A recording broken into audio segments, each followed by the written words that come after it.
Well, Tesla reportedly created a secret team to block drivers' range complaints. In an investigative piece by Reuters, the EV giant allegedly deployed the team because its service centers were inundated with appointment requests from owners who had expected better range performance. According to the expansive article, Tesla employees had been instructed to crush any complaints about the EV maker's poor driving range. The investigation alleges the company quietly created a diversion team in Las Vegas to cancel as many range-related appointments as possible. The source cited says the directive to present rosy range projections came from Tesla chief executive Elon Musk himself, and Yahoo Finance has reached out to the company for comment on the article. Let's bring in the author behind the investigation. That's Steve Stecklow. He is global investigative reporter at Reuters. This definitely caught my attention when it came out late last week, Steve. Your in-depth reporting, but before you even get to the reports of range anxiety or range concerns, first, as you talked about in the article, the company, if you can't entirely trust necessarily the range that is reported by the vehicle itself. Can you talk us through that?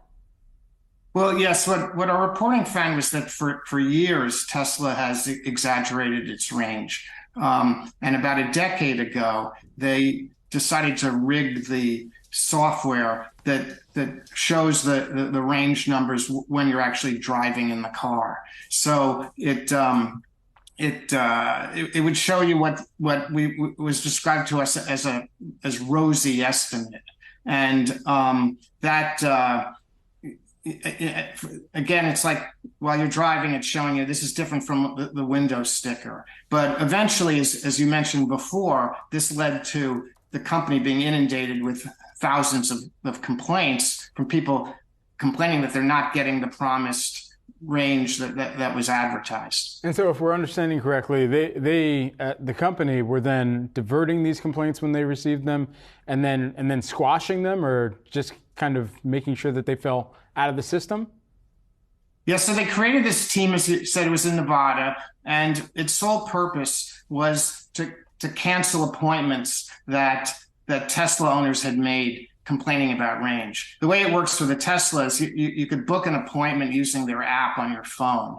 And until recently, you could go on there and say you had a range problem, and then it would present a calendar and you'd book an appointment. So suddenly they had all these service appointments. So they decided to form this team. And again, what these people were assigned to do was to try to cancel as many of these as possible.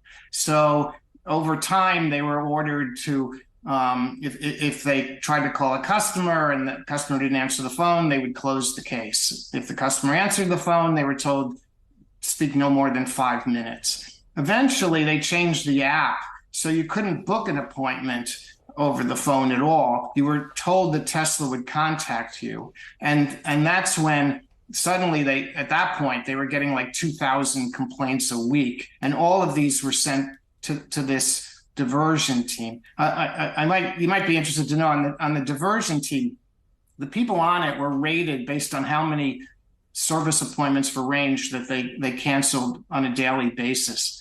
And whenever they canceled one, someone had a xylophone with metal keys in the office called a metallophone. And someone would strike that. They'd put their phones on mute. They'd stand on their chairs and applaud to celebrate that whenever they canceled a service appointment. I mean, this was something out of Boiler Room. I think the movie when I was reading your article, Steve. I mean, that's the vibe you sort of got here. What's interesting to me is that Tesla has been selling a lot of cars, right? It hasn't necessarily hit all of its metrics, but it's so fascinating to me that if this is such a big issue, that it hasn't affected it more acutely. I mean, this seems like a pretty big problem. Well, range is a big selling point on cars, and Tesla's advertised some of the longest ranges in the business. And also for people who are deciding whether they should get an electric vehicle at all, range is one of the key factors in their decision. So Tesla has continued to advertise these long ranges.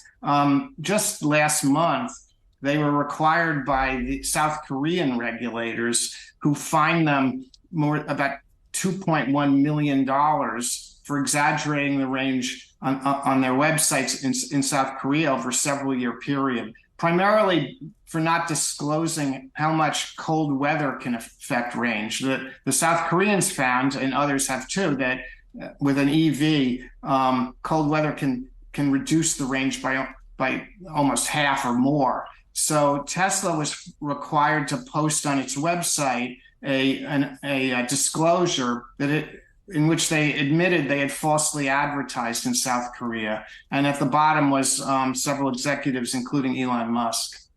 Steve, really great reporting and investigative journalism there by you and the team. Steve Stecklow, who is the Reuters global investigative reporter. We appreciate the time breaking down the story for us.